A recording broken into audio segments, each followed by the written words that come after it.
I just slink down here just like my slinky bun. Ooh.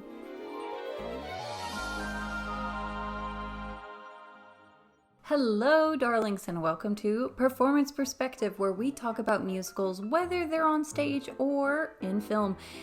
Don't forget to subscribe if you like that kind of topic, because today we are talking about the casting of Hercules, the musical. So the initial casting has been announced for the Paper Mill Playhouse's 2023 production of Disney's Hercules. The musical is based on the Disney cartoon that came out in 1997. The New Jersey production will run February 16th to March 19th. Now, this follows the stage adaptation's 2019 world premiere. The cast will feature Bradley Gibson. He was in The Lion King, A Bronx Tale, the musical. So he's going to be Hercules. We have the Tony winner Shuler Hensley.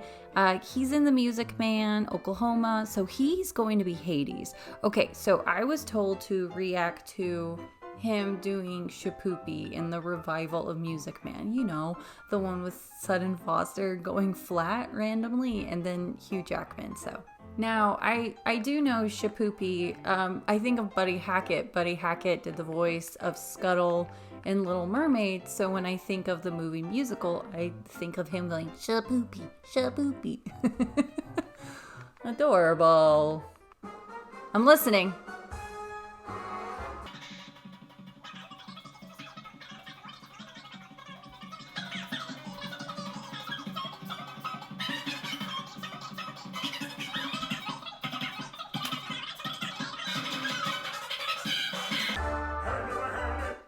Wait a minute.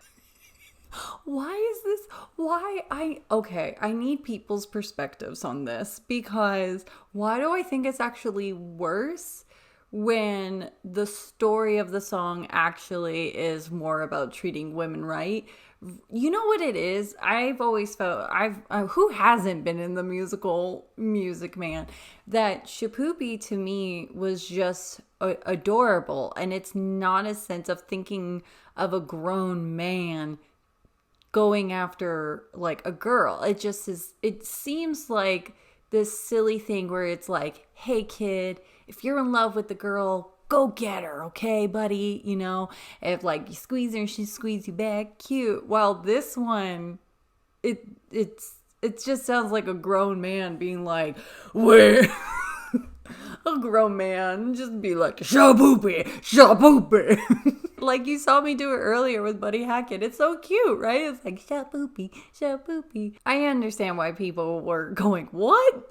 with this song. Because one, the fact that it's slow enough that you can hear all the lyrics so you can understand what he's saying. It's almost as if they're like, we want you to know that we changed the lyrics, so then, you know, give us a high five. You know what I would find more interesting is not changing the lyrics and then doing something with it in today's world where it makes a point across without necessarily changing the music. I don't think we're learning from changing what was done then. I feel like we learn in what we create now moving forward versus what was acceptable back then. I feel like this would be a really interesting video topic to get into and talk about why, like, I can understand developing the story more as far as doing a musical, but there's things like this that I feel is sort of not needed. And I find it actually more creepy this way than I do the old version of it. Is that interesting? I don't know. Love to know your thoughts. Let's continue on the Hercules casting, okay? We have Tony winner James Monroe. Oh my gosh, this is the guy that's in Aladdin and Hamilton. Okay, so he's reprising his performance from 2019 to be Phil again. Okay, first off, if you're noticing in the casting, there's a lot of people who have been in Disney musicals, so I feel a sense that they know what's going on as far as creating their own, and I'm so excited because he was the one that played Genie, and let me tell you, I didn't see him because I lived in California, but when I went and saw Aladdin and I saw what the genie had to do in order to, you ain't never had a friend like me, and all the stuff he did with it. That performer received a standing ovation after that song, and that's gotta be hard, because when you think of the cartoon and all of the animation that they did, and the genius and the gift of Robin Williams that we had growing up into this, oh my gosh, I could get into it about how Robin Williams changed voice acting. You think in your head, it can't get better than this. And the musical did it in such a way where I wouldn't say it's better, but it's so appreciated and loved that you can't help but think, this guy is not an animation. He full on did all of this in front of us, amazing. So I'm so excited to see what he brings to Phil. Aww. And Isabella McCullough, she was also in Aladdin. She was Jasmine.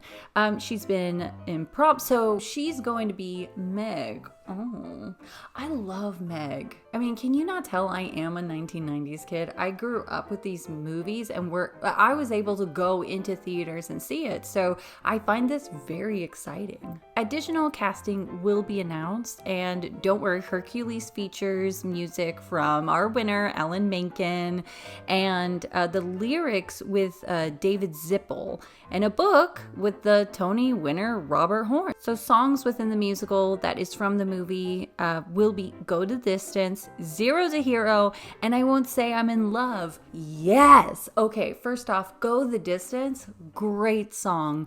If you don't know this, in the cartoon movie, it's Roger Bart.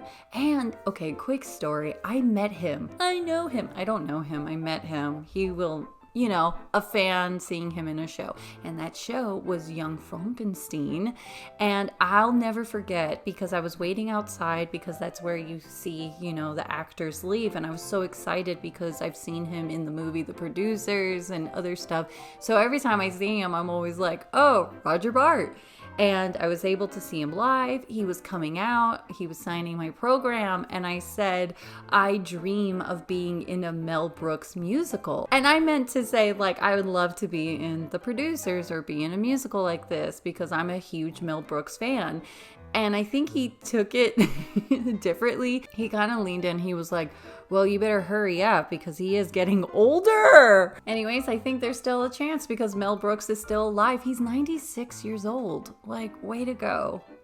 Anyways, there has been talks about Hercules becoming a live action film with Disney. It looks like Joe and Anthony Russo are producing it with Guy Ritchie to direct. So Russo said, whereas many Disney recent live action remakes have been faulted for sticking too closely to the source material, Russell says, Hercules will be a little bit more experimental in tone, a little bit more experimental in execution.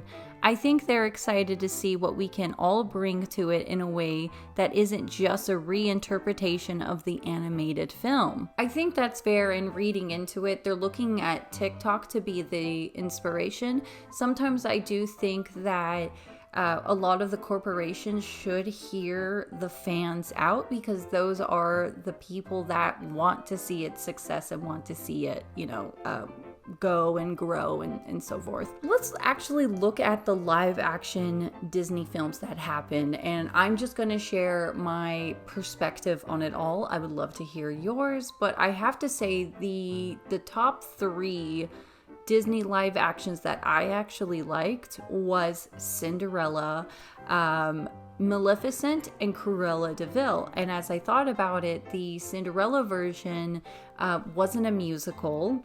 And also, I think we've all grown up with multiple, Cinderella stories out there. So for it to come out, it was just very exciting, but they still had their own twist to it, and also developed more within the story. Like, for example, the part with the coach that was a lizard that was just so happy to live this big adventure for the day. Things like that. And also Maleficent and Cruella was just phenomenal because you're able to see a different side of the story, a story you already knew. Ooh. But then you look at things like, I'm sorry, but they're not doing well with the Disney Renaissance. And there is a video coming up this week that I talk about this.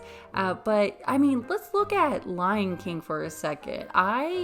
I don't know about you, but I'm actually really upset about Lion King. All they did was look at the cast from the 1990s and said, who in today's world sounds like the cast to this day? Timon, Nathan Lane. Who's similar to Nathan Lane? Oh, we'll get Billy. Wait, who can be Pumbaa? I know. You know who naturally sounds like Pumbaa? Seth Rogen. Cool. So for Mufasa, we should get... Oh no. We're going to upset everybody. Let's just bring back James Earl Jones, because you know it too, is that if they brought any other voice to be Mufasa, it's just a disaster. But this movie was already a disaster because is it a live action?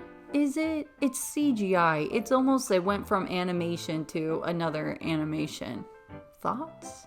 Also, I wanted to mention that Danny DeVito has already raised his hand to play Phil again, as we know is possible because of Mufasa, James Earl Jones. But does this make it the right choice to bring in something that we already know and love? Anyways, darlings, that is it for today's video. I would love to know your thoughts. If the question is, will Hercules make it to Broadway? Absolutely. Another question I have is, why is it Disney movies are successful as musicals versus becoming live action? Spoiler alert, I have a video coming up all about that, so I'm excited to share that. But yeah, so please don't forget to subscribe and like this video. And if you're looking for more magic, I am on Instagram and TikTok, Care Off Book. And without further ado, honey, you mean Hercules. Oh, that's the thing. If they don't have that part in the musical or live action, canceled. I mean, Disney should lose all of its money if they don't have that line in there, because then what is the point? That is the purpose. So without further ado, take care, darling.